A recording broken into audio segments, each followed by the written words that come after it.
Hey guys, Sean here. Welcome to the F1 Word and to a roundup of some of the latest news stories from the world of Formula 1.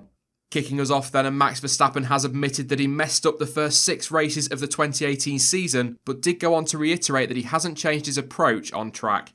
The Dutchman failed to finish 2 of the opening 6 Grand Prix, as did his teammate of course. He also collided with Sebastian Vettel in China, crashed out of FP3 in Monaco forcing him to the back of the grid, and only managed 1 podium where his teammate Daniel Ricciardo secured 2 wins.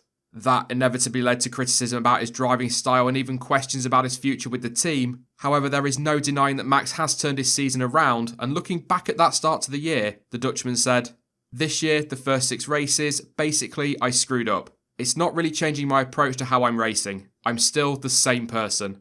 I'm always going for the gap. You could see that in Mexico as well. I was there to win and not to be second. I just wanted it too much initially. Sometimes my dad told me, when I'm going slow, I'm still going fast enough. I got that approach back after Monaco, and it seemed to make me faster than I was before, but without mistakes." Since the summer break, the Dutchman has scored at each of the 8 Grand Prix, standing on the podium for 6 of them, taking victory in Mexico, and is now tantalisingly close to snatching 3rd in the Drivers' Championship from Valtteri Bottas. Ferrari senior performance engineer Jock Clear has said that Sebastian Vettel relishes the pressure of fighting for the title and that the German has unfinished business with the Scuderia.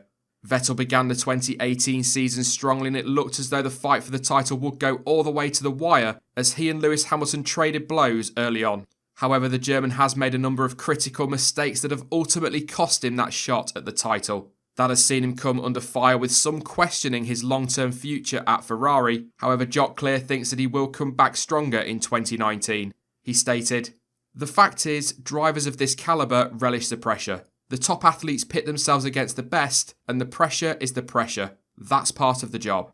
I think he has enjoyed the season. There have been highs and lows. I think he said recently that losing the championship in 2009 he found more frustrating. I think on the whole, he has come to this battle willing to take risks, willing to give it his all, and we are part of that.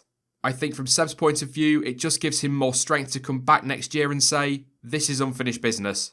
We look back over the season, we look at the strengths of what is probably the strongest Ferrari season for 10 years, and we build on those strengths." Sebastian Vettel will end this season as runner-up once again, and the German has 302 points on the board, 81 fewer than title rival Lewis Hamilton, as F1 heads to Abu Dhabi for the final race of 2018. Sergio Perez believes that Fernando Alonso's current struggles in Formula 1 highlight just how bad the sport has become, pointing to the fact that one of the best drivers on the grid is barely able to score points.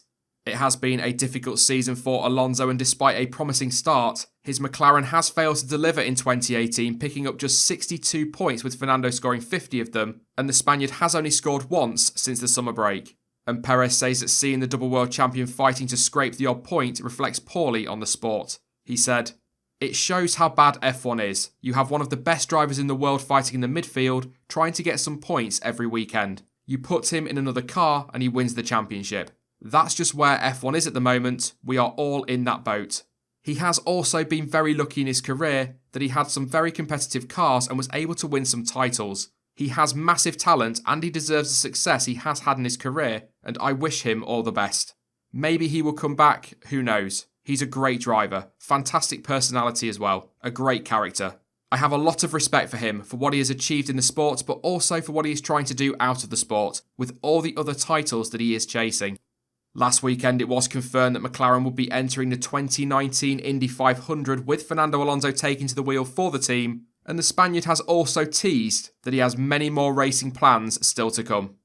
Daniel Ricciardo says that he is excited about his fresh start with Renault next season, and has also said that his run of reliability issues this season had no bearing on his decision to move on from Red Bull. The Aussie has suffered with torrid bad luck in 2018, with 6 of his 8 retirements coming due to various mechanical problems. And speaking about that bad luck and his excitement for next season, Ricciardo stated, "After 2018, the bad luck is just going to dissolve. I think the bad luck will stay in 2018. I think before I had this run of misfortune, I was already looking and tempted to move on and have something different. Honestly, I think whether I had a run of good races, or whether it had been a run like what I had, I don't think it would actually change my feeling about where I'm going next year. I'm certainly excited for a change and for a new challenge. I guess part of me is, as excited as I am to try and finish with a good result, I'm also just excited to get the year finished and then start fresh with a new team next year." It was a strong start to the season for Ricciardo, which saw him win 2 of the opening 6 races, and that led to some even talking about whether or not he could have an outside chance of fighting for the title. However, due to mechanical failures, penalties and other factors, the Aussie hasn't stood on the podium since he won in Monaco, and that was back in May. And finally, Tatiana Calderon will test again for Sauber this weekend, as she takes the Ferrari test track, the Fiorano circuit of course, in the 2013 V8 Sauber C32. Calderon had her first outing with the team last month when she drove Sauber's current car in Mexico, and according to team boss Frederic Vasseur, the Colombian impressed with her dedication, focus and skills. And speaking about this weekend's test, Calderon said she was excited to get back out on track. The Colombian stated, "It is great to be behind the wheel of a Formula 1 car again so quickly after my debut earlier this month. This next step will be even more special. It will be exciting to gain further experience and to learn more about these cars. I look forward to continuing to work, develop and improve together with the team." Sauber have said that this weekend's test will be a good opportunity for Calderon to continue to learn and to develop. And Sauber also announced earlier this week that they have launched a new junior team programme that will see them compete in Formula 2, Formula 3 and Formula 4. That is it then for this week's news roundup, and in the comments section down below, let me know your thoughts on any of the news stories featured in this video, and as always, you can find links in the description to all of the source articles used in this roundup. Now, I will be back on Sunday at 6 PM UK time for the usual live stream, and then it's on to the final race week of 2018. How fast has that gone? And there will once again be a full weekend of content for the Abu Dhabi Grand Prix. In the meantime though, you can follow me over on social media. Links to Twitter, Instagram, Facebook and to Discord are all in the description down below. But as ever, thank you for watching. I've been Sean, this has been the F1 Word, and until next time, goodbye.